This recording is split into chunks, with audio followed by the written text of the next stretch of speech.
You, like all people, are a spiritual being, a soul progressing through many worlds.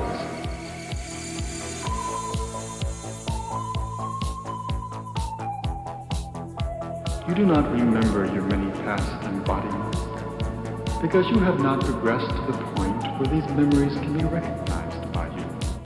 So I'm confident that what we're doing here, creating models for new technologies that allow the human mind to explore higher dimensional space, not as an abstraction, but as the fabric of their own lives and the life of the culture and cultures in which we're all embedded. UFOs, reptilians, covert ops, secret societies, psychic channeling, bad vibes. Our vast universe holds many secrets, and in this age of rapidly advancing technology, instant communication, and political turmoil, in the face of crumbling institutions, people struggle for answers to the unsolved questions. Several filmmakers over the last 40 years or so have created works of visual art looking to provide answers to those questions, or at least steer the mind in the direction of the answers. The expansion of the internet has resulted in the proliferation, spread, and mainstreaming of a wide array of conspiracy theories, and as a result also in the proliferation of low-budget conspiracy movies, many of them available on the free streaming service Tubi. And that is what JT and I will be diving into today on this episode of At the Movies with Tim and JT. Whether an actual conspiracy movie, a riff on conspiracy movies, or a purely artistic expression of the conspiratorial mind, we are here to discuss cinema about all things skeptical, supernatural, and paranoid. So why don't you introduce what movies we have watched for this one, and we'll get into it. We watched The Arrival, Tribulation 99, A World Ruled by Evil, Alien Reptilian Legacy, Gateways to Faerie, Vajra Cymaticon, and Timewave Zero. All very well-known classic films. Mm-hmm. Yeah. So we'll have to go one by one, explain each a little bit, and go from there. I'd say at the end we'll talk about the project as a whole, cosmic knowledge, how greatly our minds have been expanded. Yes. Okay, so where do we start? What do we think is the best starting point here? I'll just go off the list. I said The Arrival first, which I feel like is the most interesting.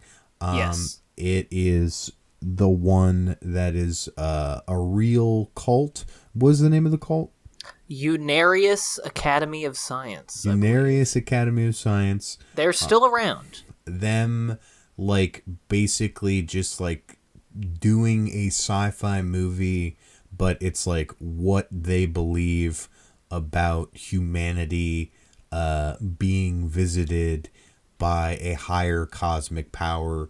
Essentially, their beliefs kind of boiling down to just, fuck war, let's have some hippy-dippy peace. We're all one big spirit kind of a thing. It is pretty classic, mid-century New Age nonsense. It came about it was founded in 1954. You will notice that there are a lot of similarities to Scientology in the Unarius theology. In terms of, there being eternal alien beings, the fact that, the reason that you feel bad is because of the souls of people from the past. In Scientology, your Thetans are the souls of the billions of people that Xenu blew up with atomic bombs trillions of years ago. In Unarius, it is the souls of the victims of your actions in your past lives, which you have to learn to become attuned with and I guess resolve for yourself. Although I should note, there have been several schisms among the Unarius cult since this movie came out, and apparently nowadays it is kind of uncommon for Unarians to believe in being visited by the space brothers and sisters, which I think is a shame, because I like the idea of the space brothers. This film is smack in the middle, or really right at the beginning of the leadership of Ruth Norman of the cult, who is the wife of the original founder, Ernest Norman. And her, from what I understand, her taking over of the cult really ushered in this era of, like, film productions. Yeah, because I was looking on Letterboxd, they have quite a filmography. Yes, this and other Unarius films were apparently broadcast very often on daytime public access cable TV in California back in the 80s, and it was a big reason for the group's resurgence in popularity. And Ruth Norman herself plays, I forget the name of the spirit, but it's the goddess of space, or whatever. The big cosmic mom. Yes, exactly. Which, I mean, I think that is, like, I mean, in relation to, like, the whole notion of, like, these, like, paranoid, like, video or movies that are, like, mostly relegated to, like, the problems that emerge with the 20th century. It is pretty neat and, like, kind of shrewd that they're like, oh, how do we get more people to join our weird space cult? Is, oh, you got to put it on TV, you got to make movies, you got to make a cool movie, the power of images to convert the hearts and minds. And I mean, I think this is, like, far and away, I think, the best movie that we watched for this project. I agree. It's certainly the most visually interesting by quite a lot. No, it's like the most compelling little, like, low budget sci-fi adventure that, like, obviously, like, as a spectator, you don't need to, like, endorse what you're viewing or, like, necessarily agree with it to think that the way they utilize, like, special effects are really cool, and, like, it tells, like, really impressive for how low budget of production it is. Absolutely. And I mean, well, the story itself, like, obviously is, like, kind of cribbed from, like, new age spirituality, a little bit of Scientology. It's a lot of hokum. Yeah, a lot of different types of bullshit. It blends it together in an interesting, like, melting pot. You get a little Star Wars sequence in the middle. Exactly. I think that just winds up being the most visually compelling, even if still it's, like, a pretty, like, flimsy, like, story and narrative. The way they're explaining the universe is not the most compelling. But again, I think that, like, what will probably come out with, like, something that all of these have in relation is that, like, they're kind of, like, benevolent projects. Like, they're looking to create peace in the world, in all of them in their own fucked up ways. They're trying to understand the problems of the world and, like, solve them. And I like the vibes of this the most, because they're like, look, we have a nice little answer. We're going to show you a sci-fi movie, and then at the end it's just like, join us for peace and love and probably group sex. I don't know. That's I feel like that's part of it. There's got to be something. I also really like, I agree with you that the story itself is not the most compelling thing. The framing device is that it is kind of funny.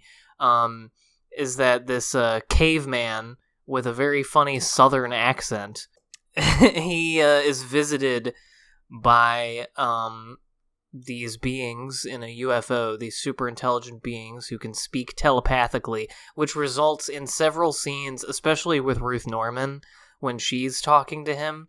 I love that they don't speak with their mouths, because you just get a bunch of... I obviously can't imitate it visually for, in audio, but just them staring into the camera and just kind of moving about while the ADR plays is very funny.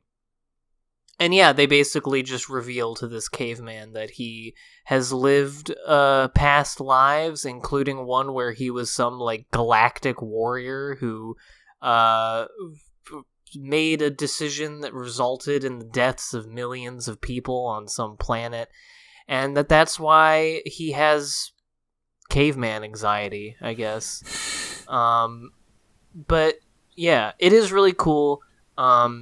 I definitely I like think this is just like a fun movie to watch, honestly. Like I would just recommend this as a nice little movie to put on if you want to, probably imbibe some kind of substance and watch some neat looking stuff for a little while. It's only 50 minutes long. The only trouble is that it is of the movies we watch, it is one of the harder to find on any sort of traditional service or anything. I mean, you could always pay them and get the DVD mailed to you. Maybe I will do that. This is one that I would like to add to my collection. Yeah. I guess then, like, moving on, and I mean, they're all relatively short. I feel like that's the one good grace of, I mean, not the one, there are a lot of like good graces of these they're pretty easy to watch, cosmic movies, is that they're pretty short. And the next one is like about 40 minutes or 47. Tribulation 99. It's Tribulation 99, Alien Anomalies Under America, by Craig Baldwin, released in 1991. And this one is a narrator detailing like supposed events in like American history with like a alien kind of bent to them over like not like just found footage and just like old newsreel stuff, like stuff from old movies, to sort of tell the story of America's history, but like obviously with like, this is a fake documentary that like obviously is going for it. It's like the most that I feel like is a riff on this genre of film. Yeah, this Tribulation 99 is not a traditional conspiracy theory movie in itself. It's something that takes on the aesthetic of a right-wing conspiracy theory movie that it really does throw a lot of the greatest hits at you in terms of like Hollow Earth and aliens and I don't think they go into reptilians, but in general, like non-human overlords and whatnot, and like the Mayan calendar and shit like that, to tell the true story of American intelligence overthrowing governments in Latin America in the mid 20th century and late 20th century. And you and I were talking about this one earlier, this is a classic example of a movie that I think has a good idea behind it. Like, I think that's why I was excited to watch it when we were curating this list, because I thought it was an interesting concept. And it is correct. I mean, the things that it expounds upon outside of the ironic bits with aliens and shit, all the stuff about Latin America is true, and its politics are, ones that I agree with, but it does not make it an interesting movie. It's pretty boring. I don't think the selection of images is all that interesting, and I don't really think it comes to any sort of interesting point. Yeah, I agree. I mean, I like like you, I was excited about this when we were compiling them, because I know some friends of mine on Letterboxd had seen it, and there are a few like positive reviews, a few negative, and the idea of like fake conspiracy documentary sounds like fun, like a neat little riff on it. Like, I'm not exactly sure what to expect from that, but like I think you get it pretty early on. Like like if you have generally like left leaning politics, you sort of see it's like kind of, I don't want to say like making fun of the conspiratorial mindset or the right wing, like the more like zany, like absurd explanations for like problems in the world. Yeah, it's just kind of related to, couching real conspiratorial events in like crank language. Yeah, exactly. And I mean, I think that like sort of draws out that like people are more willing to like believe like crank beliefs than like the reality of the situation. Just that like the CIA and the FBI committed a lot of like crimes across the world to keep like American like military hegemony and like prop up corporations around the world. But it doesn't really give you much more to chew on other than that. And I feel like once you get that out of the film, it's just like some sections of it are neat, but like again, there's not a whole lot there visually. It's mostly just like a narrator babbling like fake history at you. And I don't know. Not much more to say for me on this one. So to go a little bit out of order from what we said, I think. Yeah. I wanted to pair this one with one that I think is semi-similar, which is Vajra Cymaticon, I think is how you say it. Yeah. Just because that's another sort of like short aesthetic exercise in conspiratorial thinking, more so than something that's actually presenting some kind of conspiracy theory. Yeah, this one is like the most similar. It's very strange. I mean, I think all three of these being lumped together, like The Arrival, this, and Tribulation 99, are all like recreations or like less like straight up like these are not like straight up. A lot of the other ones that we have here that we'll talk about in a minute are what are more traditional conspiracy theory movie. When you hear that term of what you're thinking, like Loose Change, 9/11, Zeitgeist, that kind of thing, where it's like a narrator, put this together in iMovie, and you listen to a bunch of wacky crank talking heads talk about aliens at you. That's what most of the rest of these are like. But yeah, like I agree with you that these first three that we've talked about are more like, even though one of them is like made by a cult and is like putting forward a theory of its own, they are all like much more interesting for their like being aesthetic exercises more so than any kind of like real argument. Vajra Cymaticon. I mean, it's just weird. It's like a man. Like, I mean, it's been a little bit since I've seen it. Like, it's like 15 minutes, about maybe anywhere from like 15 to 19.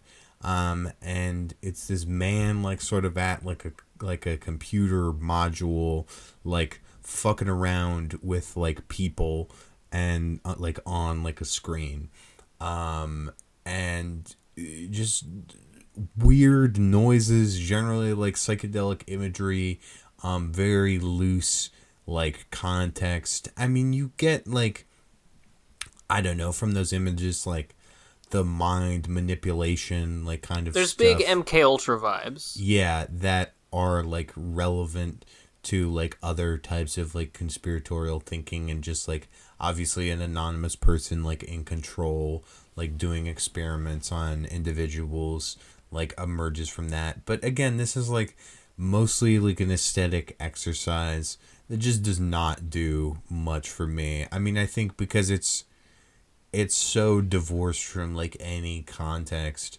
it's like hard to place it.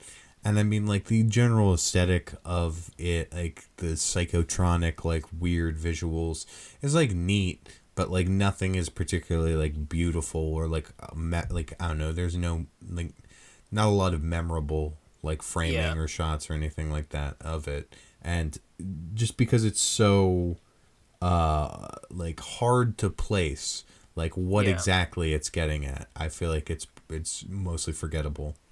Yeah, it is very opaque, and it more just like communicates a general vibe, I think, of paranoia.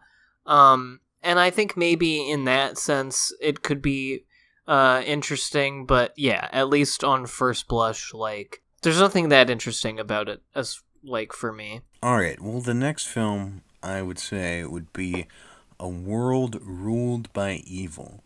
Hell yeah. Which has the virtue of being the most right. Yes, it is correct. I my experience watching this movie, I'm sorry that I spoiled it for you, because I was messaging you while I was watching it. But this one's on Tubi, and the experience of watching this was so fun. It's probably why I rated it higher than you on Letterboxd, because it's not very good of a movie or anything. No. But I liked it because I was going into it not really knowing, like, what it was about. It has a very vague description, and it is in the realm of, like, just a guy talking to you, just kind of like giving you his theory of the world, with just, like, the most just plain Jane kind of footage of, like, like, very, like, YouTube level video essay type, just stock like, footage. Yeah, stock footage, stock graphics. But I don't know, I found that kind of charming for this one. Watching it, I was like, oh wait, no, they're just saying stuff that's 100% correct. This movie actually does identify correctly the villains of the modern world, and then their motivations, and specifically, like, kind of one by one, debunks popular popular figures and fixations of conspiracy theory culture, like the Illuminati, the Jews, all that kind of stuff, and basically says, again, correctly, these things are red herrings. The real villain you're looking for is the like, unelected rich elites that drive policy through both official and unofficial channels, and their motivation is not some abstract, like, human domination, reptilian hybrid alien conspiracy. It is, or like Fountain of Youth bullshit or anything like that. It is to make more money. Yeah, that's all 100% true. Very good. Good job. And I think it's funny because this movie is presented in the same sort of aesthetic and tone as every other movie of this type that talks about, fucking bullshit with aliens and reptiles and shit, but, says correct things, to the point that I feel like if you, like, showed this to one of your more open-minded, dumb crank relatives, you may actually trick them into thinking things that are correct and having, like, an actually sort of reality-based view of the world. But maybe I'm being too charitable. Yeah, I don't know. I mean, I had a similar experience too. Like, once you told me, it was like, oh, this one is right, I was surprised because I think we just picked it going off of, like, this was, like, the type of movie that I think inspired the project. Was just, like, something that's just, like, a world ruled by evil. You see here, the world's most powerful secret society revealed is the tagline, and then there's the globe in the middle of a pyramid with an eye at the top of it, and then it says, I'll just read a brief little snippet of the description of it. A group of extremely powerful people control the world through manipulation, marketing, propaganda, and force. These are not the people you're thinking of. And with me, it's just like, I'm thinking of all the things that he says in the movie. And I'm like, okay, not the people you're thinking of. It's just like, he's going to say aliens, vampires, the Jews, like, things of that nature. Muslim. Yeah, when he Obama. started talking about the Rothschilds, like 10 minutes in, I was like, oh, okay. But yeah, totally threw me for a loop. Yeah, no, but he, like, goes in the right direction, And I mean, for me, it's just like the experience is like it's a boring movie. Like, Yeah. it's It's someone explaining things that I already know in like very dumbed down language. yeah, but I mean, it's interesting to see this painted like in this conspiratorial mindset. It's just funny to see it sold. And the guy who is behind the documentary, which is like not on like Letterboxd, like the director name or really any name of anyone behind this. Yeah. But he talks about like being privy to like elite societies. That was my favorite part, is that he talks a few times about like there's like an opportunity where he was invited to some Eyes Wide Shut party of elites at Cambridge, and was, I guess, like offered an infant to eat or something, and he rejected it.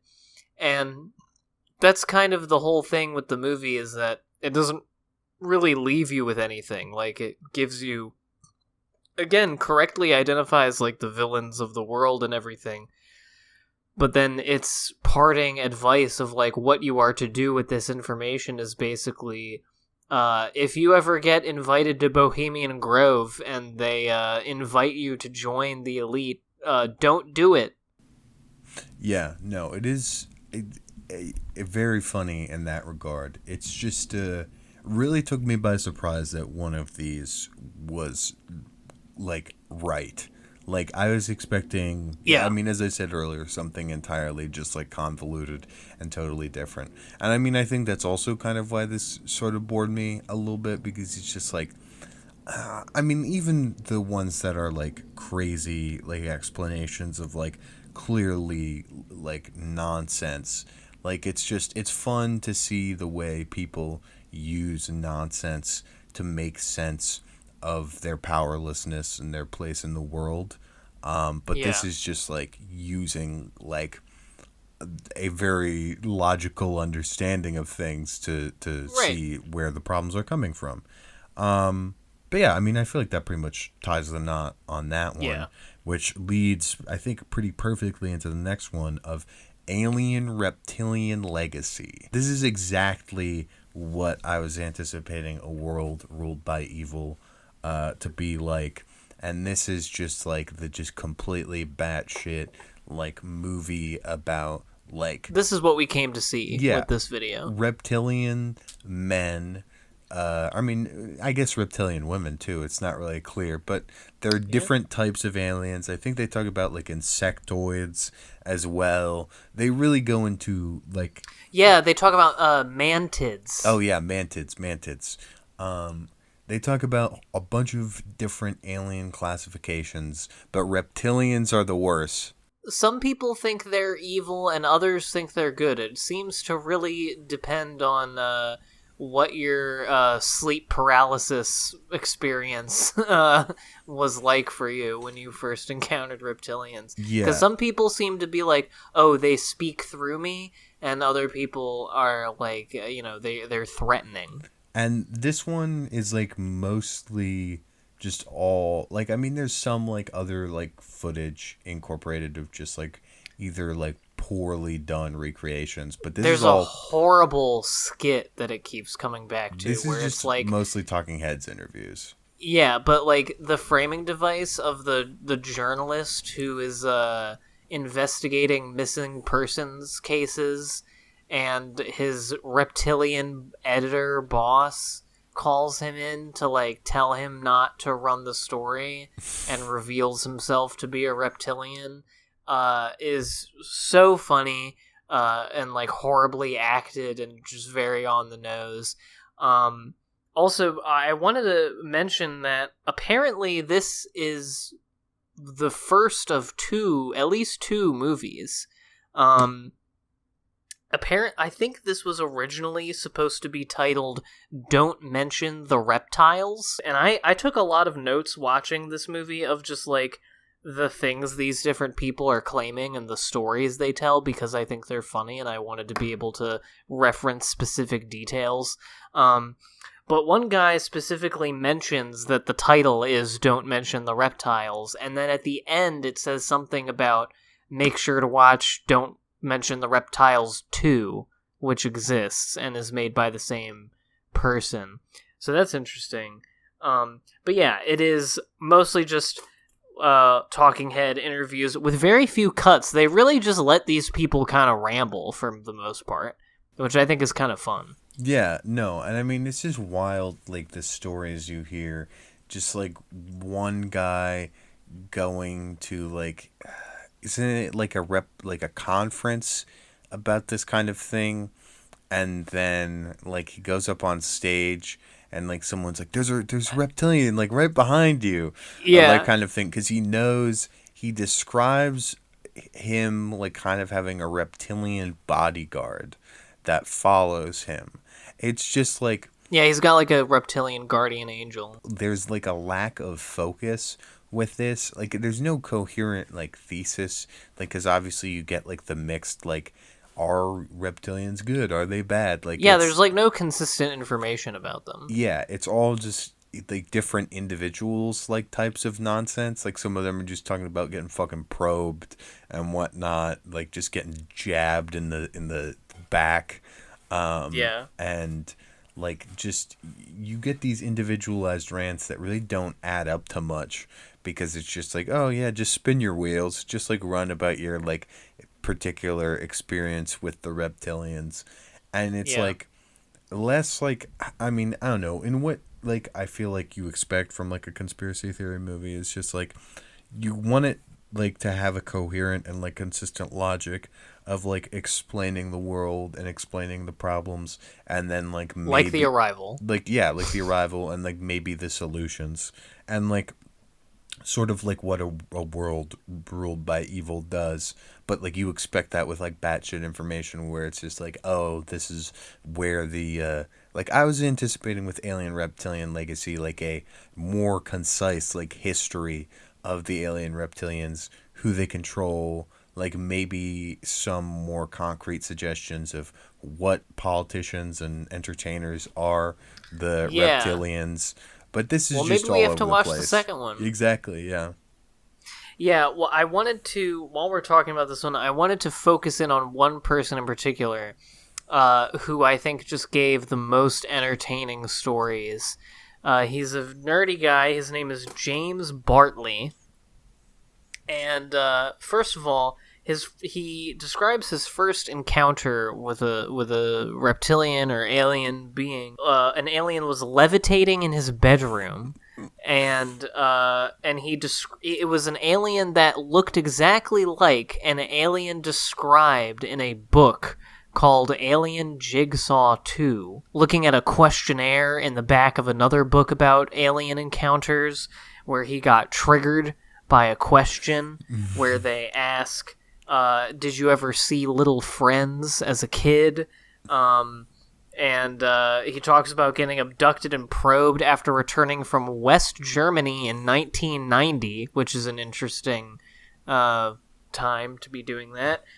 And yeah, he says that he took for granted the existence of things like UFOs, Bigfoot, the Bermuda Triangle, and was always scared of UFOs. And it's like, I wonder why this may have resulted in any weird adulthood experiences. One of the craziest is he gives the explanation of the trope of monsters in the closet, in the kid's closet, is reptilians.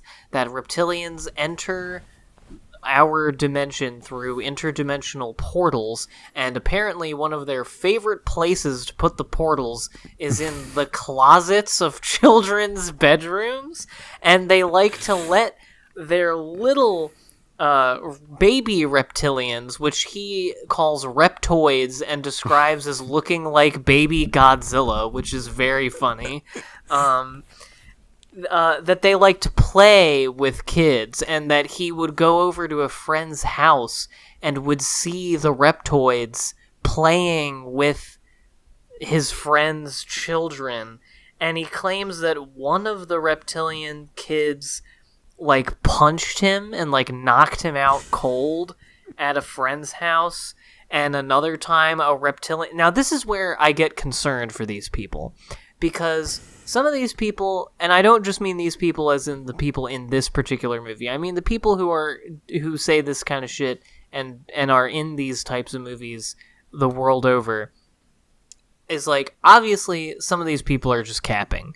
Some of these people are just making this shit up. Like, I think, like, David Icke, who's interviewed in this, like, seems to be more on the grifter end of the spectrum.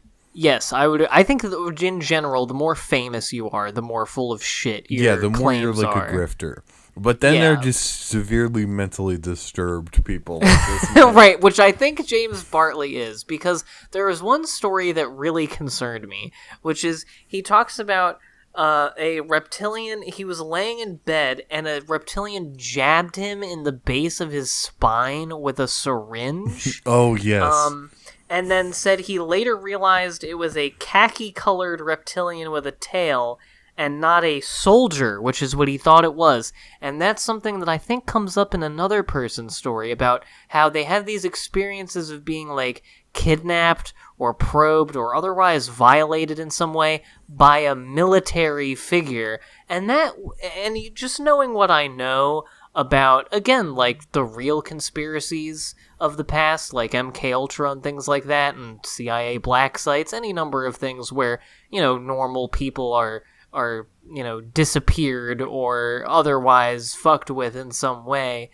I don't know. Like, is he just capping? Is he just making this up? Is this a dream he had, or did he actually get? Some of this shit seems too specific. Where it's like, this sounds like you may have had a real experience, but you are remembering it in some weird way. Because I do remember reading something a while back about how, like, some of the victims of those, like, MK Ultra and MK Ultra adjacent programs, like, that is where they did, like, develop delusions of having been, like, probed by aliens, when in reality they were, like, given electroshock therapy, which is another thing Bartley talks about having done to him by reptilians. James Bartley's still out there. I just looked him up, and he was Oh yeah, I did see what he was up on to. the Truth Is Out There podcast. This poor man, he just looks like shit too. Like, funny. I like the guy. Another one that I wrote down was Simon Parks. He was the guy who had books behind him. He talks about, one of my favorite claims of his was that Hitler was in contact with what he calls the Baron of World Group. This guy, Simon Parks, he throws out a bunch of, like, lore and names that I guess we're supposed to know, just, like, in passing. I feel like this is the type of movie that's made for people who already believe this kind of thing and are just looking for something to have on to agree with. Because, for one thing, it does not really make any effort to convince anybody of anything. But yeah, with Simon Parks, he's just, like, name-dropping all these other conspiracy theories and not going into them at all. So yeah, like the Baron of World Group, and apparently Hitler directed Mengele to, his human experiments were to try to make human brains immune to contact with the reptilians so they couldn't expand their minds. Also, David Icke, he talks about meeting a woman who told him that she saw, what's-his-face, Heath, I forget his first name, the former Prime Minister of the UK, performing a satanic ritual in the middle of London and shape-shifting into a reptilian. That's pretty wild. I don't know about her, but I would have taken out a camera or something. Yeah. Personally. Again, I don't know how long you wanted to, or what else you have to say about this movie. I've been rambling. I like hearing the recounting of it. This is the fact, like, this is again, like, not a good movie, but, like, has just the most, like, crazy information that is, like, it's got lots of juicy, unhinged, like, Gateways things. to Faerie, like, is, like, crazy, or, like, it's just new age bullshit. The last thing I will say for Alien Reptilian Legacy is the section, because it's divided into chapters, the section called Reptilian Media I really liked, because that is the one where basically they just let all the talking heads talk about all the movies they like. They talk about movies that they say are, or TV or whatever, that they say, like, are made by people who had some kind of knowledge of the reptilian conspiracy and made something that points to it. When they talk about John Carpenter in this, and they're like, Yeah, they all love John Carpenter. and they all talk of about these like people. they ask John Carpenter about they're like, oh, They Live, what's that about? And John Carpenter's like, yeah, like Republicans or like whatever. I don't buy that for a second. And they're like, yeah, and they're like, no, like it's about like alien It's about reptilians. reptilians. It's about reptile No, yeah, guys. David Icke says that, and David Icke, he's full of shit, because I don't believe for a second that if you asked John Carpenter like what They Live's about, that he would just say the Republicans. If you believe that alien reptilians exist among us and you see a movie like They Live, of course that's the conclusion you're going to come to. Yeah, which does that. I mean, I just think it's funny to watch They Live and take it 100% literally, where it's like, oh, they're aliens. That's why. Okay. One guy, of course, cites Eyes Wide Shut and claims that Kubrick was murdered for making it. Bartley, again, so goated. Bartley cites the Super Mario Brothers movie. Oh my god. Which, again, just taking something entirely literally. He says that movie is very accurate, noting its inclusion of, like, celestial cataclysm, shape-shifting. Another thing that he says is very accurate to reality is Thundercats, which is super funny. Simon Parks cites 2001 and Star Trek and claims that Kubrick and Gene Roddenberry may have been given the ideas for those things as a returned favor from the security services to sort of send out feelers into the culture. He says that the War of the Worlds Orson Welles broadcast was much the same, and that was sort of a test, and that the subsequent media narrative of widespread panic about the radio broadcast was concocted to promote a fear of the reptilians so that we don't make them our bodyguards like Simon Parks has. I forget who says it, where he says, a burglar is not responsible for a robbery if they told the person they were gonna rob them and the person did not do anything to, like, secure their house. And that this is a metaphor. The same can be said for those who see movies like 2001, like They Live, and don't prepare for the reptilian overlords. That it's like, well, that's your problem. Like, you didn't see the signs and you didn't prepare, which begs the question, what am I supposed to do? Yeah, no. Which this movie does not get into at all. And again, maybe we have to watch the two, second one, but you gotta figure out how to defeat the alien reptilian overlords. well, they got me by the balls now because I don't know shit. Gateways to Faerie.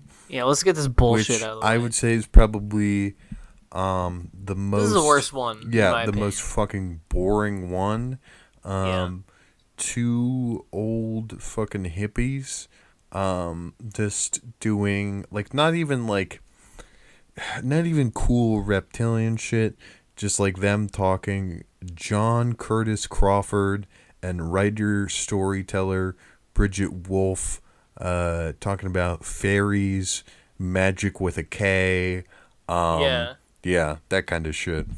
It's an old couple who became schizophrenic from being around trees too much, and started hearing voices every time they go out in nature, and decided that it's fairies. They're just losing their hearing. It's literally like, could you be like, what a boring fucking thing to have as your, like, conspiratorial thing that you believe, your, like, fantastical belief that you have, is that you're 74 and you believe in nature pixies. It seems to be made for children, but I can't imagine any child wanting to see this. Also, what parent is putting on, like, oh man, I want to totally, like, fucking destroy my child's mind and make them think that fairies and magic are real. At the very beginning, I was kind of vibing with them because they were talking about how fairy as a concept is akin to, like, the relations of subatomic particles, in that, like, they posit that there is consciousness in other life forms that can be communicated with, and that there is that there is a sort of collective consciousness among nature. And I'm down with all that. But they also seem to actually believe that that you can see and hear fairies as you imagine them in like pop culture. And this is another one of those examples of the time where it's like, oh yeah, you see like the traditional Western depiction of fairies isn't necessarily the correct one or the only one, but it's the one that we grew up with. So when we see the fairies and we hear the fairies, that's how we perceive them. And again, it's like, okay, how is that not just schizophrenia? How is that not just your brain taking its own stimuli and creating experiences for yourself that you convince yourself are real? The one woman explains how to see fairies and how to hear fairies is very vague. You basically just have to believe that you can, and then go out into nature and stare at something until it starts talking to you. And I'm sorry, that doesn't do it for me.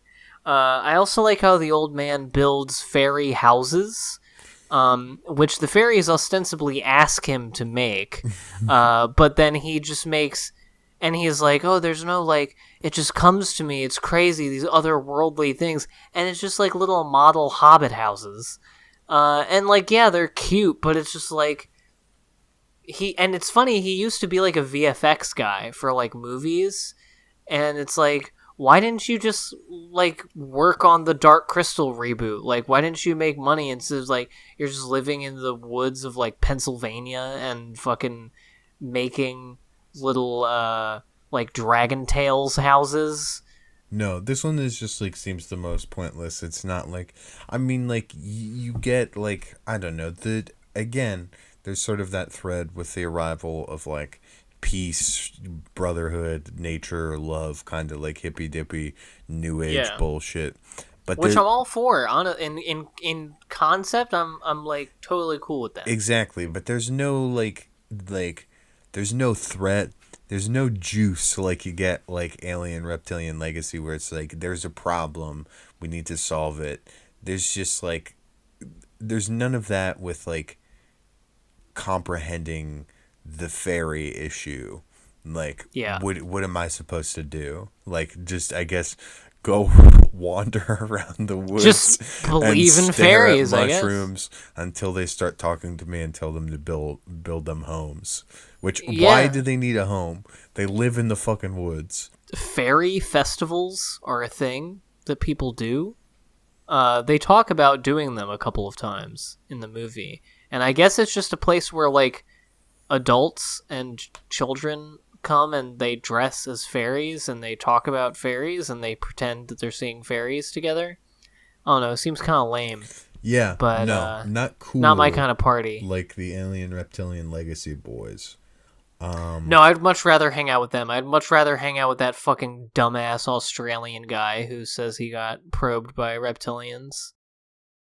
Timewave Zero, which is like Terrence McKenna explaining like the universe, essentially. Yeah, deep study of what like text is it that he's using through like, I forget, is it the chain through yes. like computer analysis to like sort of be like study, it creates like waves and ripples. He like applies some mathematical concept to construct a model where, by his theory, there are moments in history that are, hundreds or thousands or millions of years apart from each other that like mirror each other, that have the same frequency. And his theory is from what I understand, is basically that there are ebbs and flows to history where there are periods of what he calls novelty, where there is some like new paradigm. And that's something, the word paradigm I've heard about 1 million times in watching these movies, because it's a vibe shift, essentially. And obviously, like, this theory, when actually given close scrutiny, doesn't really hold up. It's very pseudoscientific. Obviously, your definition of what in history is novel is kind of up to interpretation. It's also, he has a very Eurocentric view of history and of normalcy, and the general flows of human history. One thing that I think is very funny about his theory is that and the other good part is that he died before he got to be proven wrong, which is the best. That's how you win. He basically just chose the Mayan calendar 2012 date arbitrarily. Like, his original calculation date was just a little bit before that. So then when he found out about the 2012 conspiracy, he was like, oh, yeah, well then it's that. There are moments in Timewave Zero where you almost kind of believe him, where he starts to kind of make sense. Well, I mean, in some McKenna bits. is like the most like credible in my mind of all of the folks that are interviewed in these range of documentaries, because he, I don't know, on Wikipedia he was called the Timothy Leary of the 90s. And yeah, I was going to say one of the reasons he's the most credible is because he's very upfront about the fact that all of these theories come from his recreational use of psychedelic drugs. Yeah, no, he's like a real throwback, cool, like 60s, 70s, like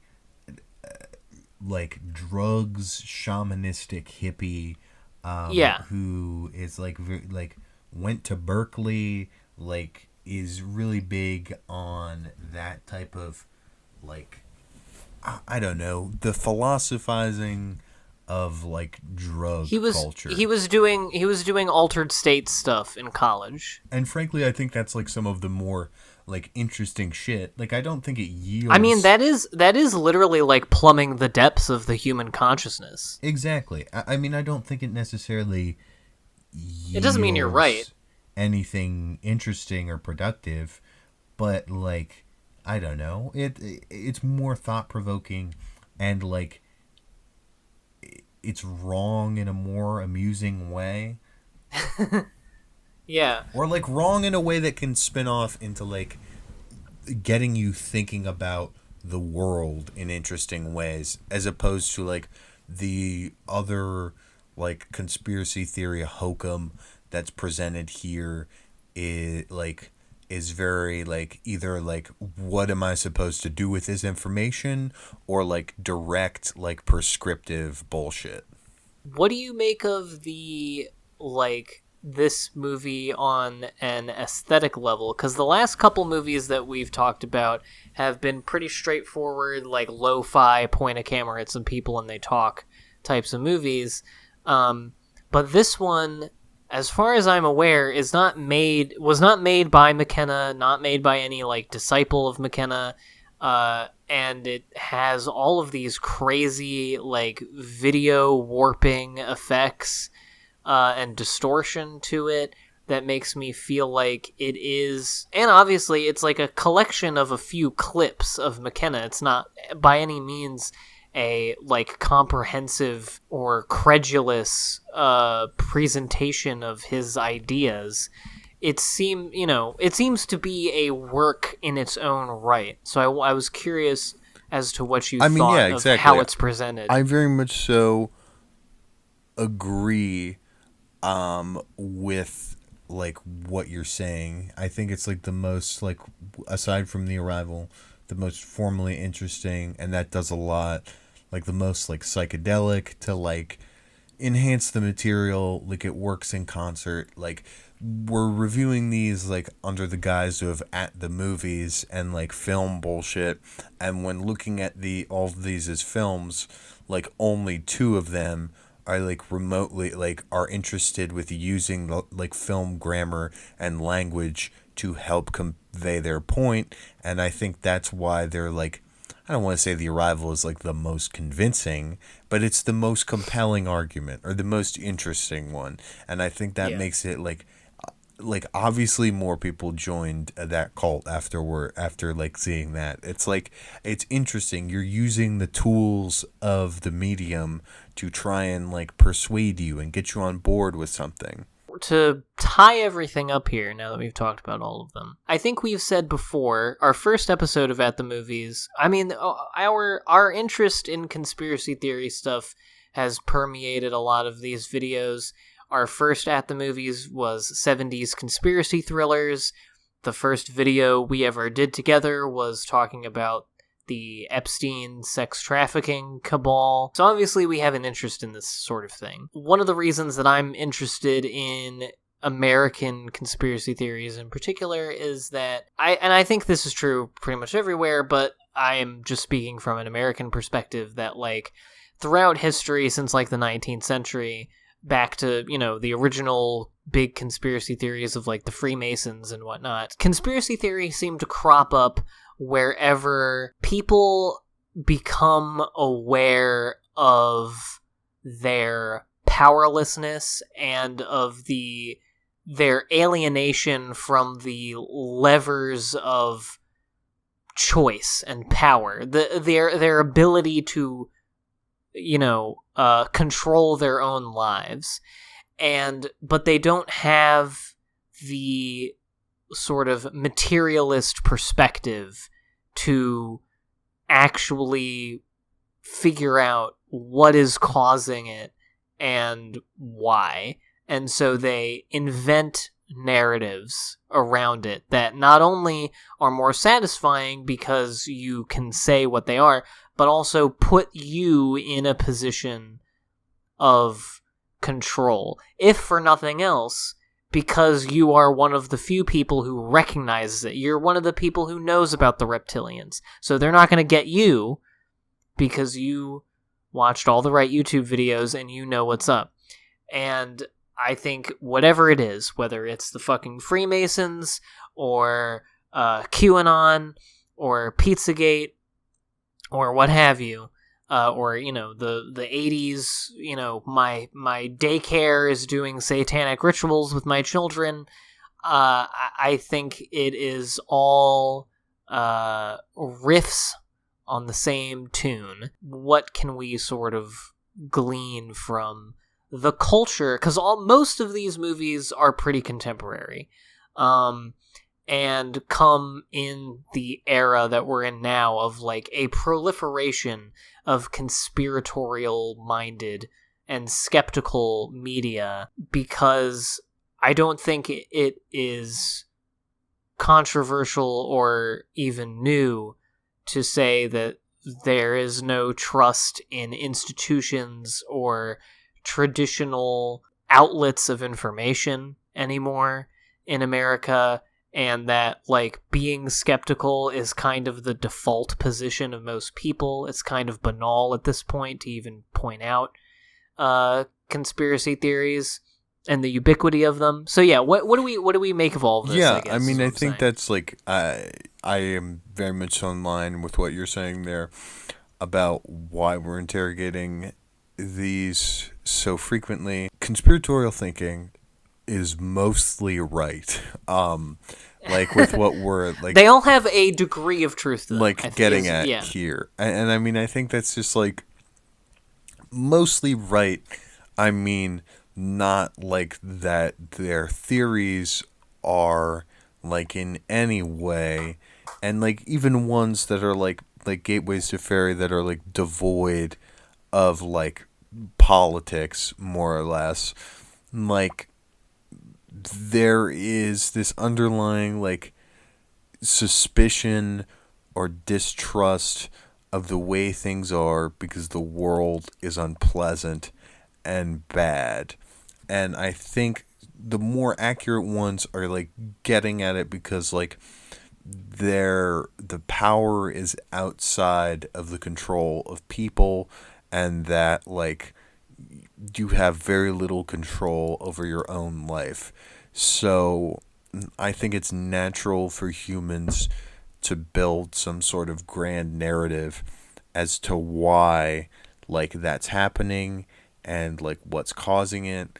And then you, like, I don't know, you can build, like, a great big story, and that's interesting and compelling, and you have a big evil force to fight against. Or Well, and you can be a character in it, is the Exactly, main thing. You have some kind of agency. Or, yeah, you're one of the people that knows. Or you can just, like, fuck off and live in an entirely different plane of existence where you think fairies are real and you're, like, living in the woods and talking to the trees. And, Building houses. And building houses. Like, that, I think, also is, like, symptomatic of the same thing, where it's just, like, you're trying to create a different world that you can comprehend and understand because the one you live in is unsatisfying. And it's compelling because you're just trying to explore and make sense of the world. And it's funny to see the way people can delude themselves and the realities that people make. And, like, I think why this is so neat and, like, why we initially had this idea is because there's so many of these kinds of documentaries. And, like, I think they're more and more crop up each year. And, like, there's the whole QAnon thing. And I feel like the less and less control people have over the world, the more they need to go with these elaborate fictions. And, like, because there are, like, I don't know, there's truth to conspiratorial thinking. Like, before, like, documents came out about, like, MK Ultra testing and, like, U.S., like interventions by the CIA, like, this was sort of things where it's just like, oh, that's crazy, or, like, that's conspiratorial, like, paranoid stuff. Like, those realities were presented as fictions, so it's natural to, like, be like, oh, what are the fictions that they're hiding now? But I think in real life it's usually, like, so much more banal than the elaborate, like, oh, aliens, whatever the hell. It's not as clean or as satisfying as having these. I think, honestly, that's what rubs me the wrong way about the reptilian thing. I mean, I like it. I think it's funny. I like it as a conspiracy theory. And but I think it is easier for some people to just see the enemy as literally not human, rather than having to square, you know, your understanding of humanity and human nature with, you know, these completely inhuman systems of power that we're all subject to. We go to these more cosmic and supernatural explanations over time because, it's alienation. There's a separation between us and what actually makes things happen in the world. And I feel like just the average person, certainly the average American, just does not have the, like, ideological perspective or the language, the vocabulary to articulate or to even understand, like, what is causing that or what the motive is. Because, if you are, and obviously, like, none of this really happens in your conscious mind, when faced with the potential real explanation, it's a bummer because it is one that involves, basically resigning yourself to the fact that you have individually very little control over anything that happens to you, and that, we are doomed. And that's not fun to think.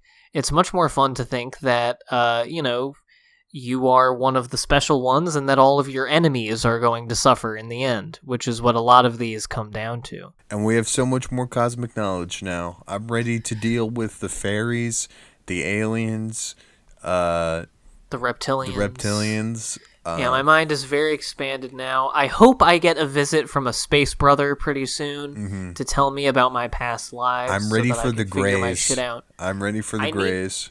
I need to figure out why I'm feeling so bad all the time. I bet it's because I killed a bunch of people back in, 20,000 BC. Alien Reptilian Legacy is just fun. Good, clean fun. Yeah, honestly, just go pull up Tubi, surf. Oh, Tubi is a gold mine for the show. Find. We really just scratched the surface here. Go Tubi has a million. Follow your heart, whatever cosmic knowledge you want to obtain. Yeah, so that'll be all for us for right now, folks.